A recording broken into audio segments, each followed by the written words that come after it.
Friends, welcome back to SKR classes, and in this video we will be talking about the transport that takes place inside the human body of different materials present in the body, such as the food that you eat, the starch, the carbohydrate, the proteins and all, and also the oxygen and all that is present in your body that you inhale for survival. So let's start the video. The topic is transport in humans. So as the first few points you can see, is 50 to 75% of the body weight of humans is water. 50 to 75% of the body weight in humans is water. So this water helps to transport the materials in the body with other fluids such as plasma blood. It also provides transportation in the body, and blood is the main transporter of all the substances inside the body. The blood is a transporter, so you should know its contents. What are its contents? So blood contains 55% plasma and 45% cellular components. This was a briefing of today's video, and I have written some facts.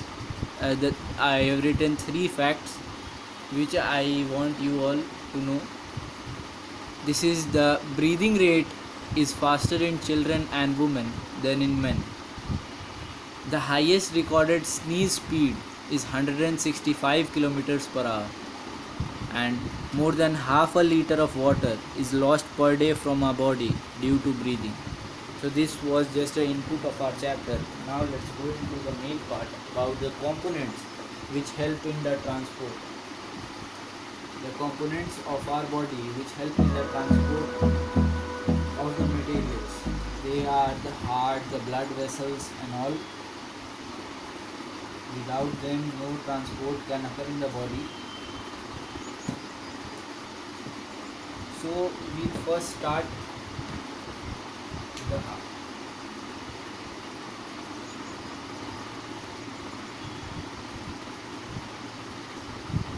The heart. The heart is enclosed by a tissue membrane called pericardium. I am drawing a rough figure. If this is your heart, it is enclosed by a tissue known as pericardium. Pericardium covers your heart. Heart is a hollow muscular organ, so the blood is stored in it and is pumped to the different parts of the body. The pericardium is of 2 layers. So it has 2 layers on the heart with a fluid filled in between called the pericardial fluid. Between these layers, I can tell you that this is a cross section. You can see here a fluid is filled. It is of 2 layers pericardium. This fluid is known as pericardial fluid. This is pericardial fluid. It helps in the protection of heart, and it also helps to prevent the friction between the other 2 layers, the first one and the second one. It helps to remove the friction in it. So the walls of the heart, as I have said you, are of 3 layers. So all the 3 have their name.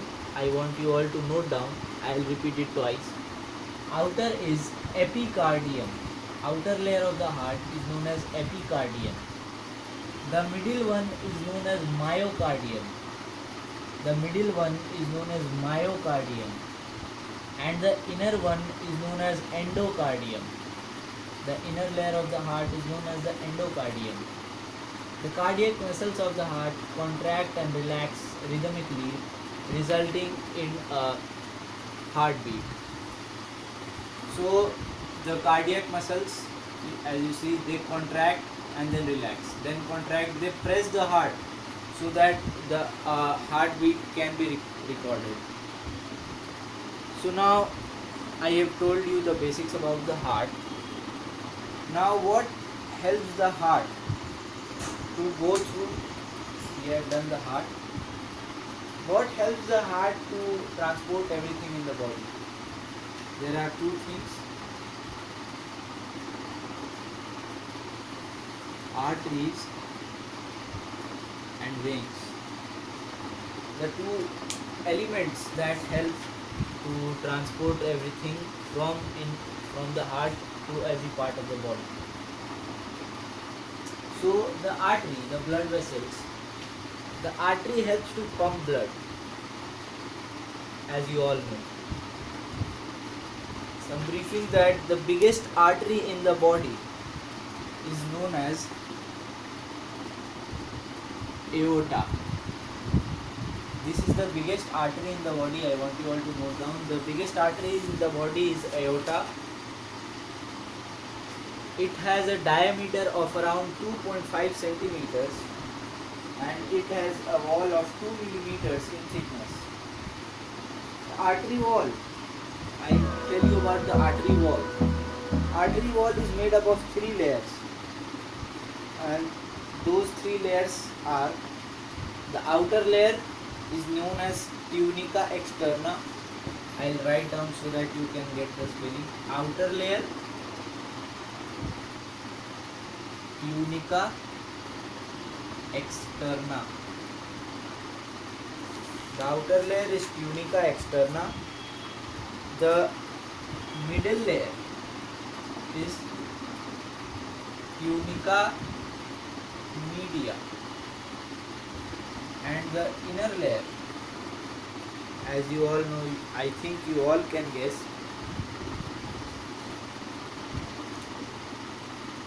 tunica will be there. There was some confusion in the spelling, but I checked it. Tunica intima. These are the 3 layers of the heart. So the middle layer, tunica media, it contains smooth elastic fibers and collagen fibers, and it is the thickest part of the wall because arteries, have very high blood pressure. So to maintain that blood pressure, the arteries need to be thick so that every pressure is beared inside the artery. That is why it is made of 3 layers, and the 3 layers are mentioned on the board. The outer and the inner layer are also medium of supporters, but the main is the middle layer, tunica media, because it is made of collagen and smooth elastic fibers and also is elastic in nature. The inner layer is made of a layer of flat cells. Outer layer as well. They are made of layer of flat cells to keep the arteries strong. So what does the elastic fiber do? The elastic fiber helps the artery to stretch and reduce pressure, because the pressure is very much in the arteries. So the elastic fiber helps the artery to stretch and reduce pressure. Blood from the arteries reaches to the tissues where the arteries divide into smaller vessels called arterioles. This is now how the blood goes. So we are getting into transportation here carefully, and if you want you can note down.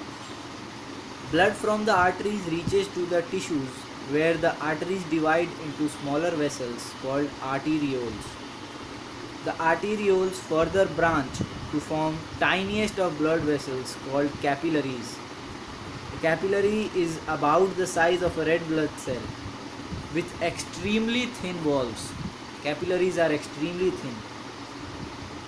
So the capillaries supply blood to the cells and the blood becomes deoxygenated. Everything is taken out from the blood, every cell, whatever it needs, it is taken out of the blood, and now the cells have taken it and the blood is now deoxygenated. So then the deoxygenated blood goes with the help of capillaries which join to form venules. The capillaries take the deoxygenated blood away from the cells and then they join together to form venules. These venules then join to form veins, as you get the primary structure veins. So by the time the blood enters the veins, the pressure is reduced So the veins do not require a thick wall, as there is not much pressure in the blood stream that is flowing. But still the walls are made of 3 layers. The first layer is tunica externa, the second layer is tunica media, and the inner layer has a change, is known as endothelium layer. The inner layer of the vein is known as endothelium layer. Now there are flap like valves in the endothelium layer known as venous valves. I'll draw to give you a diagrammatic representation. We have done the heart, so let me erase it. We are doing veins.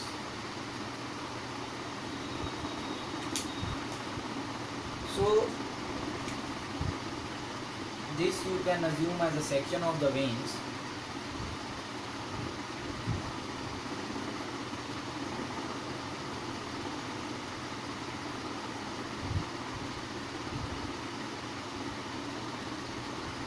So now this layer, this is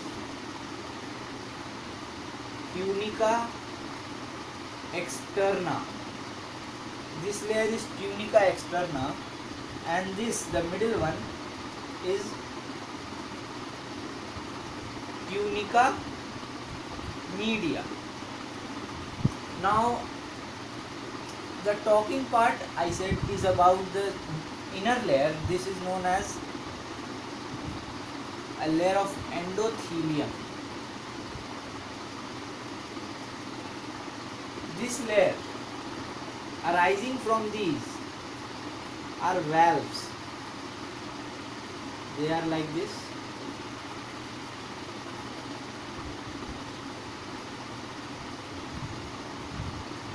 There are valves like this inside the vein. If this is the vein, this you are seeing as from the outer structure. If this is the vein, then one valve is present here, one is present here. At some distances the valves are present. What do these valves do? So the venous valves do not allow the blood to flow back in the backward direction. If the blood is coming from here, because the blood is going at a very slow rate, the blood has a very slow rate, the venous valves, once you have crossed this valve will be closed and you can't go back from here. You have to go front. So these valves do not allow the blood to go backwards and they push them forward. This is the job of the venous valves. They only let the blood go into the direction of the heart. So the veins also play a crucial role in the blood regulation of blood pressure in the body. They help to maintain the blood pressure. Thus, they help to diagnose. If your arteries have very high rate of blood, then the veins help to slow her down.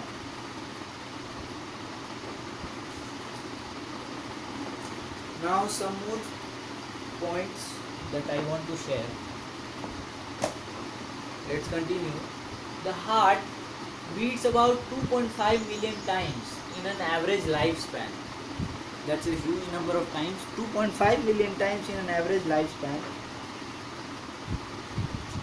So, as a recap, you can take it.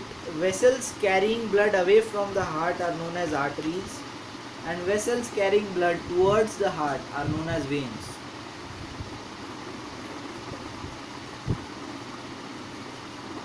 Now coming to the heart structure.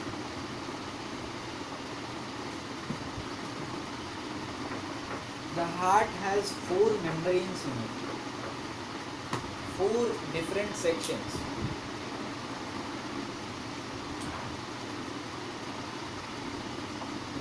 If this is your heart, it has 4 different sections. I am drawing a rough diagram. If you want to, you can take the help of your NCERT book so that you can draw accurate one. I just want to explain. That is why. Don't take this as a heart. It is not even 10% of it. So these are this and this. This part is known as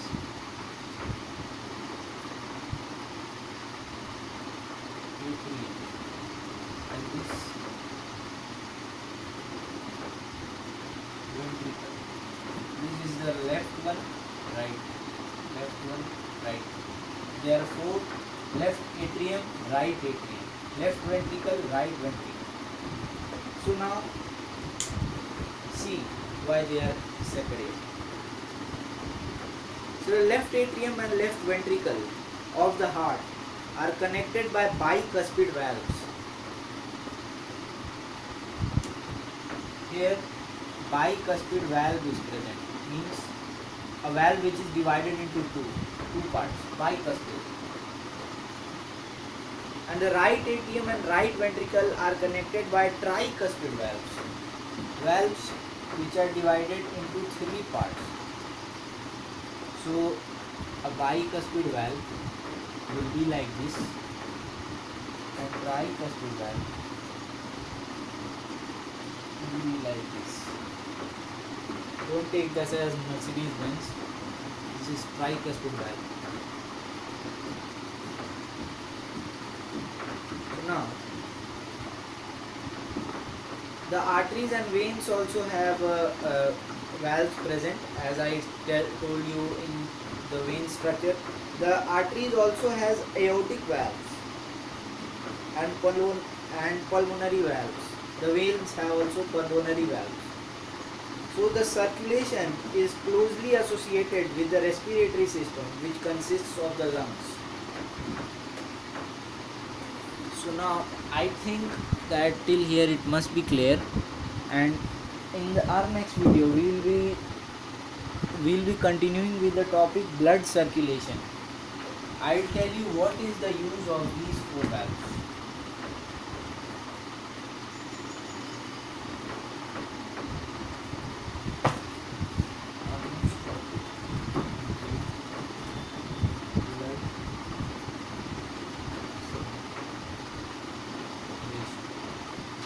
Our next topic will be blood circulation.